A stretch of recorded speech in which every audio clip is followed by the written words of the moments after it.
Hello guys, Bigg Boss 7 Tamil. இப்போ second promo பற்றி தான் நம்ம பார்க்க போகிறோம். இதில் அர்ச்சனா ரொம்பவே கோவப்படுறாங்க.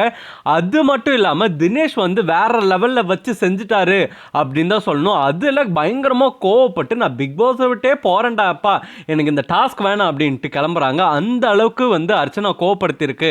அப்படி என்ன விஷயம் நடந்துச்சுன்றதை இந்த வீடியோவில் நம்ம இப்போ பார்க்கலாம். நம்ம எல்லாருமே ஃபர்ஸ்ட் ப்ரோமோவில் பார்த்தோம். ஃபர்ஸ்ட் ப்ரோமோவில் என்ன சொல்லியிருந்தாங்க அப்படின்னா, நீங்கள் ஒரு கேம் விளையாடிட்டு இருக்கீங்க. இப்போ இங்கே 6 பேர் இருக்கிறீங்க. நீங்கள் மொத்தமாக இந்த நபரோட கேமை விட என் கேம் நல்லா தான் இருக்குது, என் கேம் ஒன்றும் அவ்வளோ மட்டம் கிடையாது அப்படின்னு யார் யார் நினைக்கிறீங்க, என்னென்ன கருத்துக்களை நீங்கள் முன்வைக்கணும்னு நினைக்கிறீங்களோ அதெல்லாம் முன்வைங்க அப்படின்னாங்க. அப்போ வந்து ஒருத்தர் ஒரு கருத்துக்கு முன் வச்சாங்க. அப்போ பார்த்தீங்கன்னா வந்து மணி என்ன சொன்னார் அப்படின்னா, இந்த மாதிரி வந்து அர்ச்சனா வந்து சின்ன சின்ன விஷயத்தெல்லாம் வந்து பெரிய பெரிய விஷயமா ஆக்குறாங்க, சின்ன சின்ன ப்ராப்ளம் எல்லாமே பெரிய ப்ராப்ளமாக ஊதி ஆக்குறாங்க அப்படின்ற மாதிரி சொன்னாங்க. தினேஷ் என்ன சொன்னார் அப்படின்னா, இவங்க நடிக்கிறாங்க அப்படின்ற மாதிரி மட்டும் சொல்லாமல் இவர் என்ன பண்ணார்னா, பிரச்சனை வந்து எந்த அளவுக்கு கிளியராக இவங்களுக்கு சாதகமாக எடுத்துகிட்டு போகணும் அப்படின்ற மாதிரி ரொம்ப நேக்காக சொல்லிட்டாரு. இதெல்லாமே அர்ச்சனாவுக்கு செம்ம காண்டாயிடுச்சு. அவங்களோட டேர்ன் வரும்போது அவங்க பேசுகிறாங்க. இந்த டாஸ்கில் பேசும்போது என்ன சொல்கிறாங்க அப்படின்னா, நீங்கள் பேசுகிறதெல்லாம் பார்த்தா நான் ஏதோ கொல்லக்கூட்ட பாஸ் மாதிரிலாம் பேசுகிறீங்க, நான் அப்படி என்னடா அநியாயம் பண்ணிட்டேன் அப்படின்ற மாதிரி ஃபஸ்ட்டு ஸ்டார்ட் பண்ணுறாங்க. அவங்க ஸ்டார்ட் பண்ணி பேசும்போது என்ன ஆகிட்டார் அப்படின்னா, மணி உடனே காலை பிடிச்சி காலிலேருந்து செருப்பு எடுக்கிற மாதிரி எடுக்கிறாரு. காண்டாயிட்டாங்க அர்ச்சனா கொஞ்ச நேரத்தில்.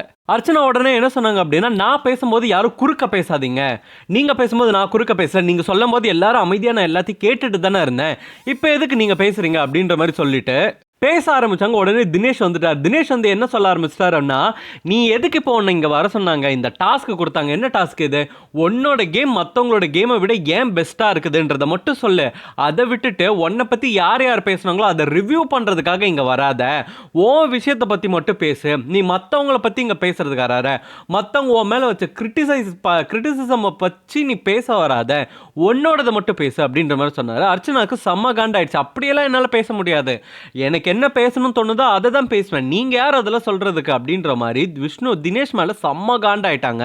விஜய் வர்மாவும் அதுக்கு என்ன சொன்னார் அப்படின்னா, ஆமாம் நீங்கள் வந்து உங்கள் ஸ்ட்ராட்டஜியோட மற்றவங்களோட ஸ்ட்ராட்டஜியோட கம்பேர் பண்ணும்போது எப்படி இருக்குது அதை மட்டும் பேசுங்க, அதை தாண்டி வேறு எதுவும் பேசாதீங்க அப்படின்ற மாதிரி சொன்னார். ஸோ இதனால செம்ம காண்டாய் அர்ச்சனா இந்த டாஸ்க்கே எனக்கு வேண்டாம் அப்படின்னு சொல்லிட்டு ஏஞ்சி போயிட்டாங்க. என்னன்னா வந்து அவர் கரெக்டாக தான் சொன்னார். இன்னும் எத்தனை காலத்துக்கு தான் எக்ஸ்பிளைன் பண்ணிட்டு இருக்க போகிற அர்ச்சனா, வேலையை பாரு, என்ன டாஸ்க் சொன்னாங்களோ அதை பாரு, இதுக்கப்புறம் நீ எதுக்கு உக்காந்துக்கிட்டு இந்த மாதிரி வந்து நான் இப்படி அப்படின்னு எதுக்கு எக்ஸ்பிளைன் பண்ணிட்டு இருக்க அப்படின்ற மாதிரி சொல்கிறாரு. அதை தான் வெளியில் இருக்க ஆடியன்ஸும் சொல்கிறோம், உங்களை நாங்கள் இவ்வளோ சப்போர்ட் பண்ணுறோம், உங்களை வந்து நாங்கள் இவ்வளோ ஆதரிக்கிறோம் போது நீங்கள் ஃபஸ்ட்டு உங்களுக்கு வந்து கான்ஃபிடென்ட்டாக இருங்க, நம்ம கரெக்டாக இருக்கோன்ற கான்ஃபிடென்ட் இருங்க, எதுக்கு எக்ஸ்ப்ளனேஷன் கொடுக்கணும், அவங்க பேசுகிறாங்கன்றதுக்காக நம்ம எக்ஸ்ப்ளனேஷன் கொடுக்க வேண்டிய அவசியமே கிடையாது. டாஸ்க் என்ன, நம்ம ஸ்ட்ராட்டஜியை விட மற்றவங்க ஸ்ட்ராட்டஜி எந்த அளவுக்கு நல்லா இருக்குது, இல்லை என் ஸ்ட்ராட்டஜி தான் சூப்பராக இருக்குது அப்படின்னு சொல்லி அதை கம்பேர் பண்ணி பேசுங்கன்றது தினேஷ் ரொம்ப கிளியராகவே சொன்னார். ஆனால் அர்ச்சனா அதுக்கு வந்து பயங்கரமாக கோவப்பட்டு அங்கேருந்து வாக் அவுட் பண்ணிட்டாங்க அப்படின்னு தான் சொல்லணும். இது வந்து அன்னெசரி தான். அர்ச்சனா ஏன் இப்படி பண்ணுறாங்கன்றது தெரியல. அர்ச்சனா வந்து வின்னராக போகிறாங்க அப்படின்றது தான் மக்களோட கருத்துக்கள் எல்லாமே இருந்துகிட்ருக்கு. ஆனால் அர்ச்சனா ஒரு வின்னிங் பர்சனுக்கான ஒரு டிசர்விங்கான ஒரு பர்சனாகவே இருக்க மாட்டாங்கன்ற மாதிரி தான் எனக்கு தோணுது. ஏன்னா வந்து அவங்க எழுந்திரிச்சு நிற்கணும்ல, she have to stand for her செல்ஃப்னும் போது அதுவே நிற்க மாட்டாங்க. அப்படின்னும் போது இன்னும் எக்ஸ்பிளைன் பண்ணிக்கிட்டு இன்னும் சண்டை போட்டுக்கிட்டு கேம்னு வந்தாச்சு, டைரக்ட் அட்டாக், ஒன்று அட்டாக் பண்ணுறாங்களா அப்போ நீ அவங்கள என்ன அட்டாக் பண்ணணுமோ அதை ஏன் அட்டாக் பண்ண மாட்டாங்க அப்படின்றது புரியவே இல்லை அர்ச்சனா கிட்ட. அர்ச்சனா ஏன் சண்டை போட விரும்பவே மாட்டாங்க அப்படின்றதும் புரியல. ஆமாப்பா இது உங்ககிட்ட பிடிக்கல, தினேஷ் வந்து இவங்களோட ஸ்ட்ராட்டஜியை அட்டாக் பண்ணார் அப்படின்னா தினேஷோட ஸ்ட்ராட்டஜியை டைரக்டாக அட்டாக் பண்ணலாம், ஆனால் அதை பண்ண மாட்டாங்க, அதை பண்ணுறதுக்கும் இவங்க துணிச்சல் வர மாட்டேங்குது அப்படின்றது தான் புரியவே இல்லை.